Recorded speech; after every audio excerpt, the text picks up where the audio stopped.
الحمد لله نحمده ونستعينه ونستغفره ونؤمن به ونتوكل عليه ونعوذ بالله من شرور أنفسنا ومن سيئات أعمالنا من يهده الله فلا مضل له ومن يضلله فلا هادي له ونشهد أن لا إله إلا الله ونشهد أن سيدنا وسندنا وحبيبنا ومولانا محمدا عبده ورسوله صلى الله تعالى عليه وعلى آله وصحبه أجمعين أما بعد برادران عزیز، بزرگان محترم، پچھلے 2-3 جمعوں سے یہ بیان چل رہا تھا کہ اللہ تعالیٰ نے ہر انسان کو مزاج کے اعتبار سے مختلف پیدا فرمایا ہے. سب کے مزاج ایک جیسے نہیں بنائے اللہ تعالیٰ نے.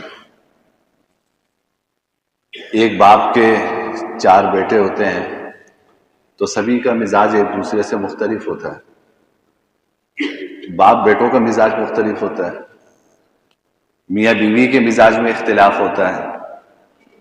تو یہ آپس میں مزاجوں کا اختلاف یہ ایک حقیقت ہے، اس کو تسلیم کرنا چاہیے. یہ فکر نہیں کرنی چاہیے کہ گھر میں جو کام ہوگا وہ میرے مزاج کے مطابق ہوگا. کچھ کام ایسے ہوں گے جو آپ کے مزاج کے مطابق ہوں گے اور کچھ کام ایسے ہوں گے جو آپ کے مزاج کے خلاف ہوں گے. دونوں طرح کی باتیں گھروں میں پیش آتی ہیں. میں نے عرض کیا تھا کہ اب ہمارے سامنے 2 راستے ہیں.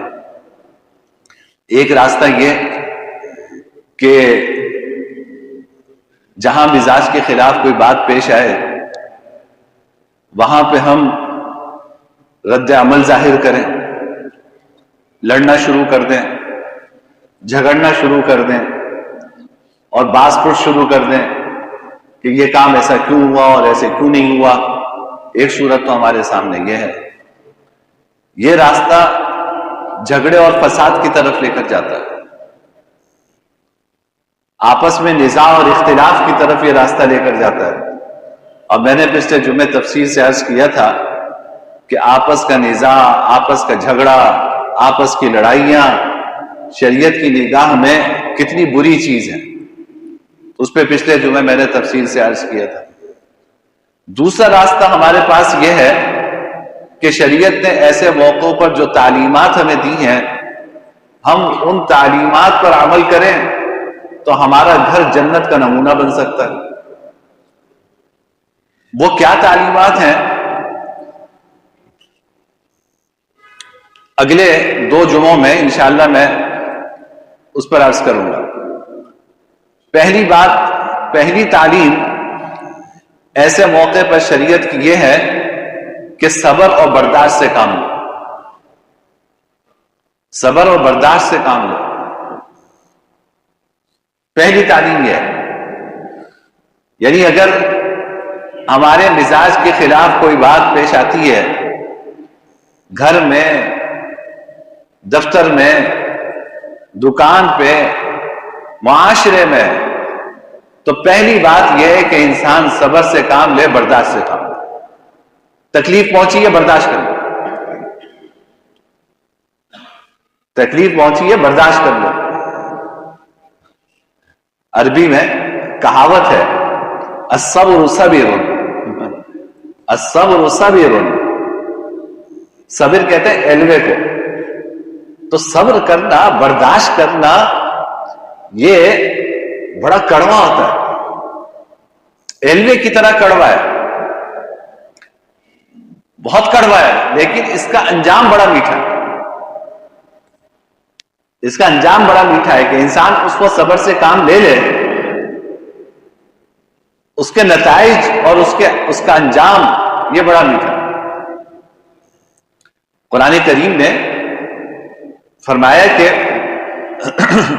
وَإِنْ عَاقَبْتُمْ فَعَاقِبُوا بِمِثْلِ مَا عُوقِبْتُمْ بِهِ وَلَئِنْ صَبَرْتُمْ لَهُوَ خَيْرٌ لِلصَّابِرِينَ کہ دیکھو تمہیں اگر تکلیف پہنچے تو اتنی تکلیف تم بھی پہنچا سکتے ہو، بدلہ لے سکتے ہو، لیکن اگر تم صبر سے کام لو تو یہ بہت بہتر ہے۔ وَلَئِنْ صَبَرْتُمْ لَهُوَ خَيْرٌ لِلصَّابِرِينَ اگر تم صبر سے کام لے لو تو انجام کے لحاظ سے یہ صبر بڑا بہترین ہے۔ ہم تو صبر اس کو سمجھتے ہیں نا کہ کسی کا انتقال ہو جائے تو آدمی صبر سے کام لے، صرف صبر کا تعلق انتقال سے نہیں ہے، صبر کا تعلق انتقال سے نہیں ہے۔ جہاں آپ کے مزاج کے خلاف کوئی بات پیش آئے اور آپ اسے برداشت کریں، یہی صبر ہے۔ جہاں آپ کے مزاج کے خلاف کوئی بات پیش آئے آپ اسے برداشت کر جائیں، یہ صبر ہے۔ اب آپ یہ سوچیں گے نا کہ میں گھر کا بڑا ہوں تو گھر کی اصلاح بھی تو میرا کام ہے نا، تو اگر میں ہر بات پہ خاموش رہوں گا تو بچوں کی تربیت کیسے ہوگی، اصلاح کیسے ہوگی؟ تو دیکھو بھائی بات یہ ہے کہ جس وقت آپ کے مزاج کے خلاف بات پیش آ رہی ہے اس وقت آپ خاموش ہو جائیں، اس وقت آپ برداشت کریں، پھر اس کے بعد سوچیں کہ اب اس کی اصلاح کے لیے کیا کروں۔ جب آپ سوچ سمجھ کر رد عمل ظاہر کریں گے تو حد سے تجاوز نہیں کریں گے۔ یہ جو فوری رد عمل ہوتا ہے، فوری رد عمل میں انسان حد سے تجاوز کر جاتا ہے، فوری رد عمل میں آدمی حد سے تجاوز کر جاتا ہے۔ ادھر سے ایک بات ہوئی، ادھر سے آپ نے پلٹ کر جوابی وار کیا، تو کیا یہ ضروری ہے کہ جتنی تکلیف آپ کو پہنچی ہے اتنی ہی آپ بھی پہنچائیں گے؟ اگر حد سے تجاوز کر گئے تو اب آپ ظالم بن جائیں گے، وہ مظلوم بن جائیں گے۔ تو انسان کو اس وقت صبر اور برداشت سے کام لینا چاہیے۔ پھر ٹھیک ہے بچے ہیں، ان کی تربیت بھی کرنی ہے، تو اب سوچئے کہ اس تربیت کے لیے کیا راستہ اختیار کریں۔ ہمارے استاد زمانہ محمود اشرف صاحب رحمۃ اللہ علیہ فرمایا کرتے تھے کہ انہوں نے اپنے شیخ حاجی محمد شریف صاحب ملتان والے رحمہ اللہ سے پوچھا، یہ حضرت تھانوی رحمۃ اللہ علیہ کے اجل خلفاء میں سے تھے، ان سے پوچھا کہ بچہ بسا اوقات شرارت کرتا ہے، دل چاہتا ہے کہ ایک تھپڑ مارو، تو کیا کرو؟ فرمایا کہ اگر شرارت کر رہا ہے تو ابھی رک جاؤ، جب جس وقت غصہ آ رہا ہے نا شرارت دیکھ کر کہ یار یہ باز نہیں آ رہا، تو ایک تھپڑ کھینچ کے مارو۔ فرمایا کہ ابھی رک جاؤ، 5 منٹ بعد پھر فیصلہ کرنا کہ کیا سزا دو۔ تو فرمایا کہ ایسا نسخہ بتایا کہ جس وقت وہ شرارت ہو رہی ہے اس وقت آپ کا جی کھول رہا ہے نا کہ ایک تھپڑ اٹھا کے ماروں، آپ سے کہا جا رہا ہے 5 منٹ رک جاؤ۔ جب 5 منٹ آپ رک گئے تو وہ جو غصہ دماغ پہ سوار تھا وہ ہوا ہو گیا، وہ ختم ہو گیا۔ اب اس کے بعد آپ اگر کوئی سزا دیں گے تو سوچ سمجھ کر دیں گے، اس طرح دیں گے کہ جس سے بچے کی تربیت ہو۔ یہ نہیں کریں گے کہ جس سے غصہ اتارنا، ہمارے یہاں غصہ جو کیا جاتا ہے نا وہ غصہ تربیت کے لیے نہیں کیا جاتا، وہ جو طبیعت میں ایک ابال ہے اس کو باہر نکالنا مقصود ہوتا ہے۔ تو یہ طبیعت کا ابال باہر نکالنا یہ منع ہے۔ تھوڑی دیر کے لیے ٹھہر جاؤ، برداشت کر لو، صبر سے کام لے لو، اس کے بعد پھر سوچنا کہ کیا کروں۔ تو یہ پہلا نسخہ جو احادیث میں جناب نبی یہ کریم صلی اللہ علیہ وسلم نے بیان فرمایا وہ ہے صبر، برداشت۔ یہ صبر جو ہے بسا اوقات دشمن کو آپ شاید گولی مارے ہیں تو وہ اس شدت سے نہ لگے جس شدت سے آپ کا صبر کام کرے۔ خاموش ہو جائے، برداشت کریں۔ یہ وقت اس کو سکھائے گا، یہ آپ کی برداشت اور صبر یہ بڑا بھاری ہوگا۔ میاں بیوی کی خانگی زندگی، گھریلو زندگی میں اونچ نیچ ہوتی ہے، مزاج کے خلاف باتیں پیش آتی ہیں، تو کبھی حضور اکرم سرور دو عالم صلی اللہ علیہ وسلم کی خانگی زندگی بھی تو پڑھا کریں کہ آپ گھر میں کیسے رہتے تھے، کیا رد عمل دیتے تھے، غصہ ہوتے تھے نہیں ہوتے تھے، کبھی انسان کو وہ بھی تو پڑھنا چاہیے۔ یعنی ہم نماز میں کوشش کرتے ہیں کہ ویسی نماز پڑھیں جیسے حضور پڑھتے تھے، ویسا روزہ رکھے جیسا حضور رکھتے تھے، ایسا حج کرے جیسا حضور کرتے تھے، تو پھر یہ کیوں نہیں سوچتے کہ گھر میں ایسے رہیں جیسے حضور رہتے تھے؟ بیوی بچوں کے ساتھ اس طرح تعلق رکھے جس طرح جناب نبی کریم سرور دو عالم صلی اللہ علیہ وسلم اپنے بیوی بچوں سے تعلق رکھتے تھے، اپنے رشتہ داروں کے ساتھ اس طرح رویہ اور سلوک اختیار کرے جیسے حضور اپنے رشتہ داروں کے ساتھ رویہ اور سلوک اختیار کیا کرتے تھے۔ یہ نہیں سوچتے۔ نماز کی حد تک تو اتباع سنت ہمارے ذہن میں آتی ہے، روزے کی حد تک، عمرے کی حد تک، حج کی حد تک یہ خیال ذہن میں آتا ہے کہ بھائی حضور کی سنت کی اتباع کریں۔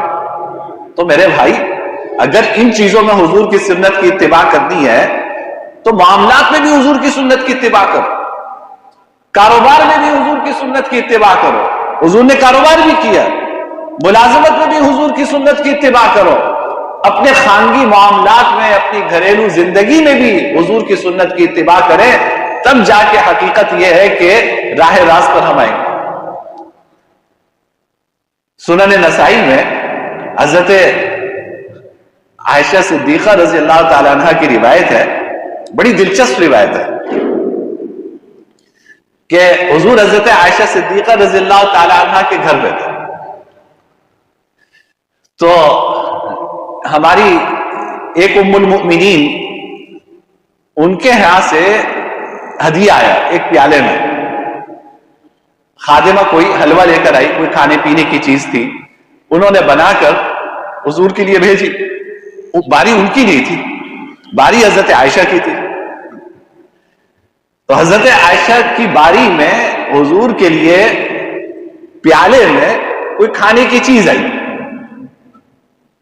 حضرت عائشہ وہ بھی ایک عورت ہے نا، انہیں غصہ آ گیا۔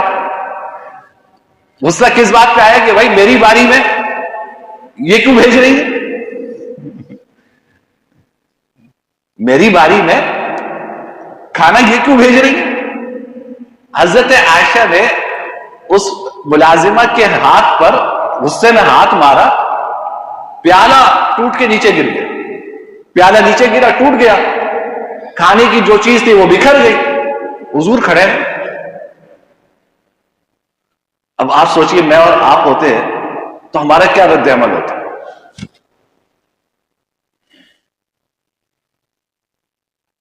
غصے کا کیا عالم ہوتا؟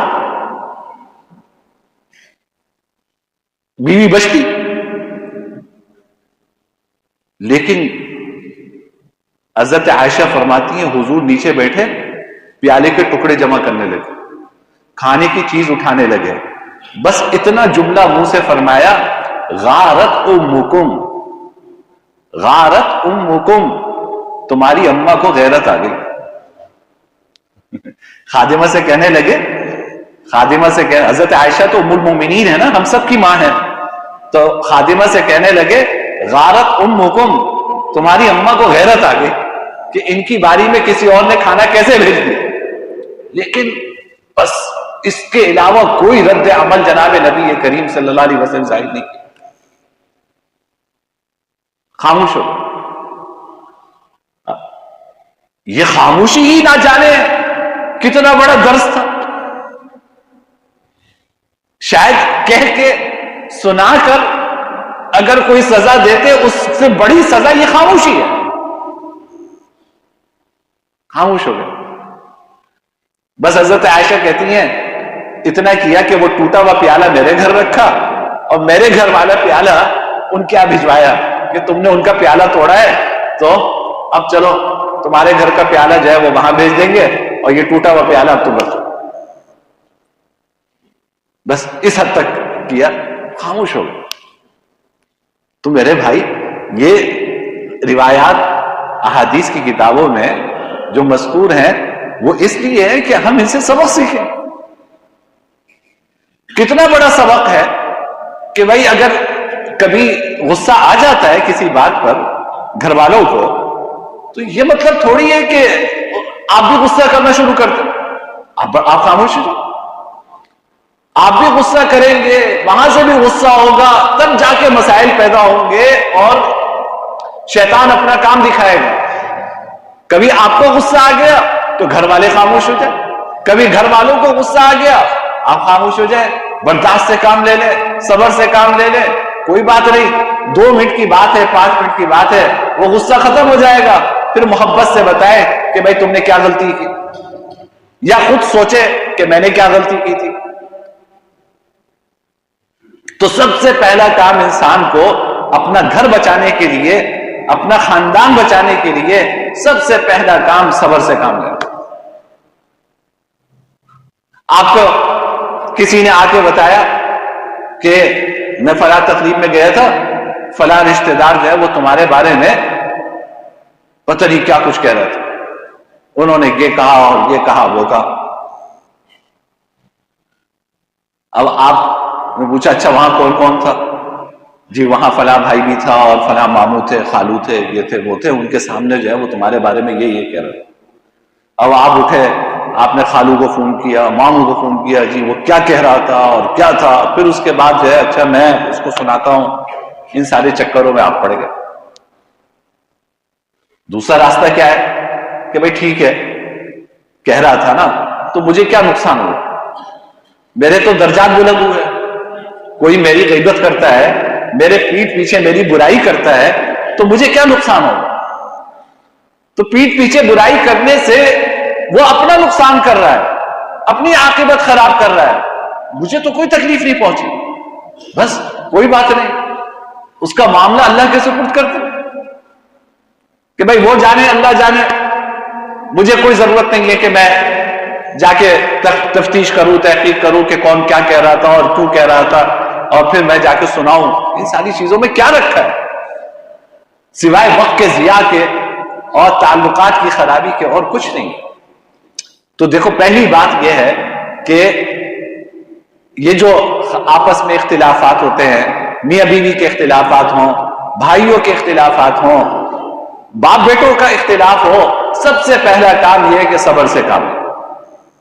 دوسرا کام اس موقع پر وہ یہ ہے کہ انسان ایثار سے کام لے. ایثار سے کام لے. ایثار کا کیا مطلب؟ ایثار کا مطلب ہے کہ اپنا حق چھوڑ دے اور دوسرے کو اپنے اوپر ترجیح دے. اس کو کہتے ہیں ایثار.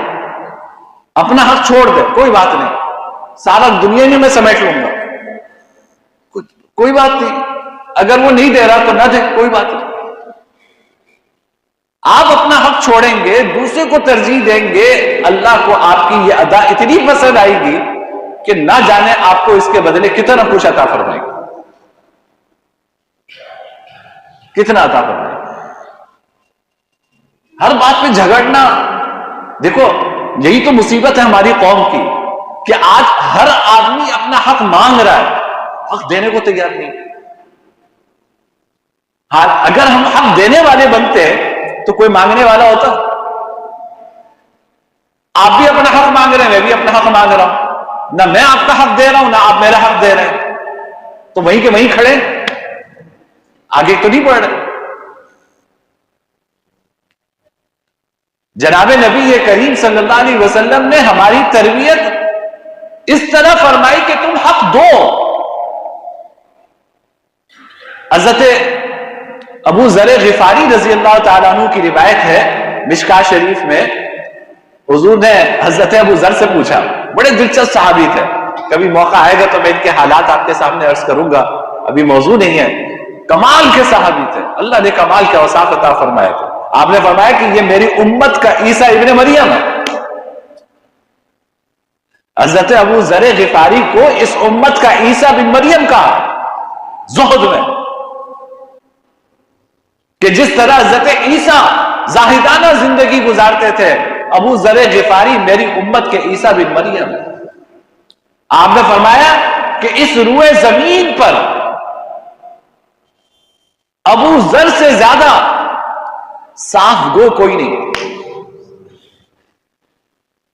اس روئے زمین پر ابو ذر سے زیادہ صاف گو کوئی نہیں ہے. جو دل میں ہوتا ہے وہ زبان پہ ہوتا ہے.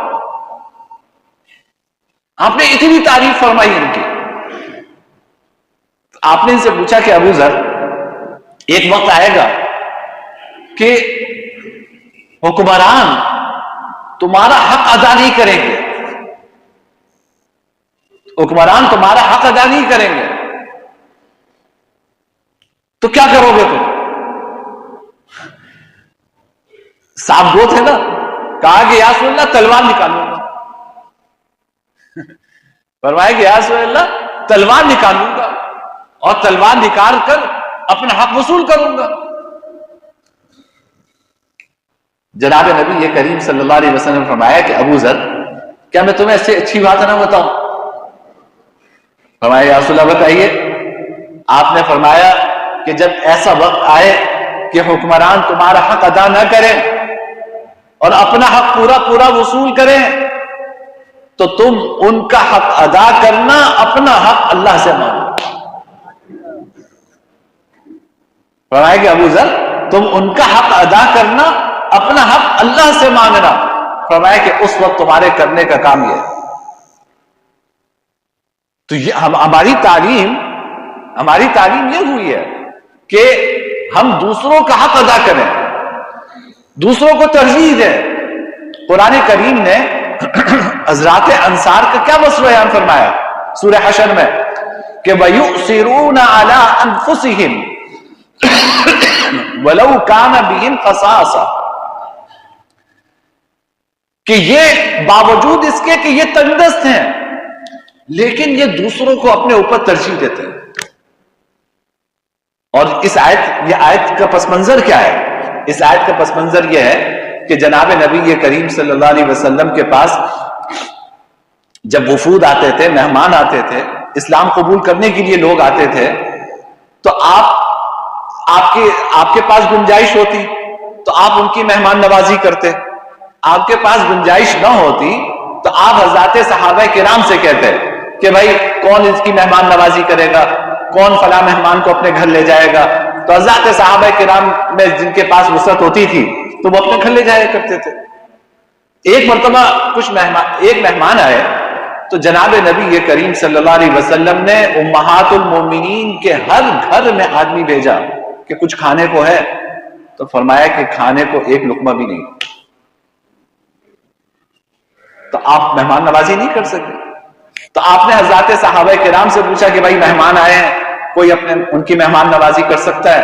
تو ایک انصاری صحابی انہوں نے عرض کیا کہ یا رسول اللہ میں حاضر ہوں، میں ان کو اپنے گھر لے جاؤں گا، ان کی مہمان نوازی میری ذمہ داری ہے. آپ بڑے خوش ہوئے، وہ مہمان کو لے گئے، گھر لے گئے مہمان. بیوی سے پوچھا کہ کھانے کو کیا ہے؟ بیوی نے کہا کہ بھائی ایک آدمی کا کھانا ہے. تو میں نے سوچا تھا کہ میں اور تم کھا لیں گے. تو کہا نہیں، حضور کے مہمان ہیں، تم ایسا کرنا کہ میں کھانا رکھوں گا مہمان کے سامنے دسترخوان بچھا کے، تو تم کسی بہانے چراغ گل کر دینا، چراغ بجھا دینا. تو ہم خالی ہاتھ اپنے منہ کی طرف لے جائیں گے کہ مہمان یہ سمجھے کہ یہ کھانا کھا رہے ہیں اور مہمان کے لیے کھانا چھوڑ دیں گے.